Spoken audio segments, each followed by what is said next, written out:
Whether it's the United States under Trump or Biden, all the administrations in power have understood that the years to come will be complicated for the U.S. economy. Whether it is in terms of annual deficits, unemployment, or the external balance, the macroeconomic indices are deteriorating from one decade to the next. Trump's plan was to put America back to work by hoping to reindustrialize the country through low domestic taxes but high tariffs to force multi-international companies to come and produce consumer goods directly in the U.S. In short, a policy based on the creation of value through labor. For the Biden administration, the goal is the same but with the opposite logic. During his campaign, Biden addressed the issue of the economy through money management, more taxes on the rich, but also on corporations, more aid to the population considered to be the most fragile, and finally, more money printing to finance it all.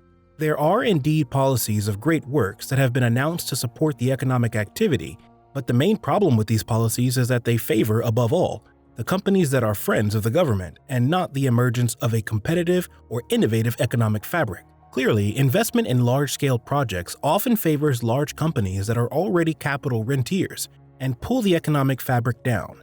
Without entering into a judgment on people who have no interest, the logic of the Republicans to help the most fragile is to give them a favorable economic framework to undertake, so that they seize their own means to get by. Work comes before income. Conversely, Democrats believe that economic suffering paralyzes the individual initiative of the most fragile. According to their logic, subsidizing a person with aid allows him to relieve his suffering and to regain his ability to act to get out of it. This political thinking leads to putting income before work. It is therefore natural to see the Biden administration propose a globally harmonized corporate tax. But this idea of fiscal imperialism, which consists of imposing one's vision of the world on the entire planet, just another drift of an empire that refuses to decline? Or is it a renewal of leadership towards a unifying project capable of inspiring people? Come on, let's go.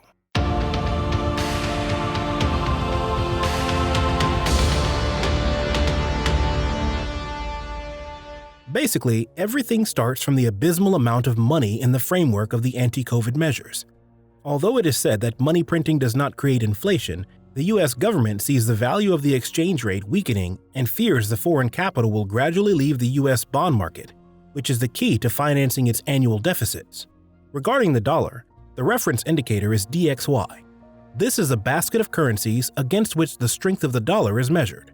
Clearly, the trend has been downward since 1986. So this indicator is far from perfect because it greatly overvalues the euro, which shares many difficulties with the dollar. In other words, since the euro is also a currency in decline, comparing the dollar with a basket of currencies mostly made up of euros amounts to underestimating the decline of the dollar. I am currently working on a tool in Nastor to evaluate the strength of a currency on a global scale, but for the moment it is not ready, so let's stick to the DXY. A structurally declining exchange rate is basically a fatal flaw in the long term for the US, because imports weigh much more heavily than exports in the US balance of payments. This could be an advantage for the reindustrialization of the country because the lower the exchange rate, the more profitable it becomes to produce in the country. The exchange rate is the price in economics that determines what is produced at home or abroad.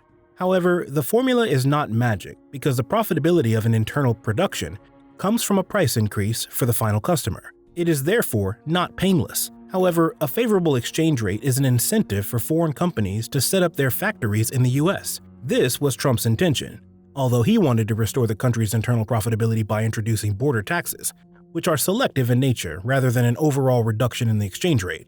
On the other hand, the weakness for a falling exchange rate for a country that is living beyond its means is that it is necessary to either increase the debt or to reduce the population's standard of living. Now that Democrats are in power, they have to both fund measures to support the people and deal with the debt and deficit problem so as not to see the dollar's exchange rate plummet. That's why they decided to start to tax the corporations and the rich. Tax the rich has become the slogan of their supporters and their leaders, like Alexandria Ocasio-Cortez, a fervent supporter of the modern monetary theory, which is just a new term for something very old: bread and circus games through money printing and taxes.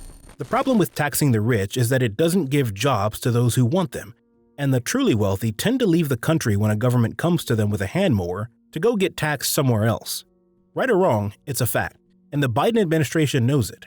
As a US is the US with all the power it can muster, a new administration thinks that a globally harmonized corporate tax would be a good countermeasure to make tax increases in the US sustainable. At the moment, we're talking about a worldwide minimum of between 12.5 and 21%. 12.5% is the minimum rate requested by the Europeans because it is the lowest rate applied in Europe, and 21% would be the working hypothesis of the USA. Beyond wondering if this is intelligent, let's ask ourselves if it would be useful. First of all, we have to consider that these discussions are taking place within the framework of the OECD countries, which excludes tax havens from the discussions. Maybe the US is thinking of really coercive means for these countries which are already considered as uncooperative in the regulations. You can see that there are a number of them, of which the Caribbean and Panama are illustrious examples. In my opinion, putting an end to the 0% tax rate in some of these countries would be a great benefit for the world, because companies based in the Caribbean or in Panama obviously sell their products abroad. Beyond that, would it be a good idea to harmonize corporate taxes worldwide? Not so sure. When you look at the issue of corporate taxation, the vast majority of countries in the world are tax havens for their neighbors, seen from a certain angle. The US has the state of Delaware, with its 8.7% corporate tax, 300 kilometers from New York, and also Puerto Rico, with its 0% corporate tax. The US has to clean up its own act. Then even France, reputed to be a tax hell par excellence, is a tax haven for companies doing research, but also for small entrepreneurs who benefit from a 25% all-inclusive status, personal and corporate taxes, but also health insurance and social charges. I don't know any better elsewhere. Finally, we have to make the difference between tax havens and countries that are simply well managed. For example, Switzerland has a corporate tax of about 15%, which is below the world average of 21%. However, the tax burden of Switzerland is 28%, a higher rate than in the USA, where it is 24%. France remains the world champion at 46%. In short, this story of harmonization of corporate tax rates does not seem to me to be very serious unless we really tackle the case of non-cooperative governments with 0% taxation. As this debate has been going on regularly for decades and has never been treated seriously, I have my doubts. On the other hand, this indicates that the US may be starting to take the issue of its debt and deficits seriously, as it is increasingly confronted with the decline of its model. On this side, this promises intense rivalries and struggles, especially with China, which is, on the contrary, on an upward slope. Finally, I doubt that Asia is very sensitive to the global tax issue. Asia is already trying to free itself from the omnipresence of the dollar, and moreover, Asia is a continent on its own, which is enough to keep the companies and governments there busy. In the end, this story of global tax, although not foolish in principle, seems to me to be another sign of the decline of the American empire. We should not believe that the USA or Europe will accept the question of their leadership and their privileges without fighting a big battle.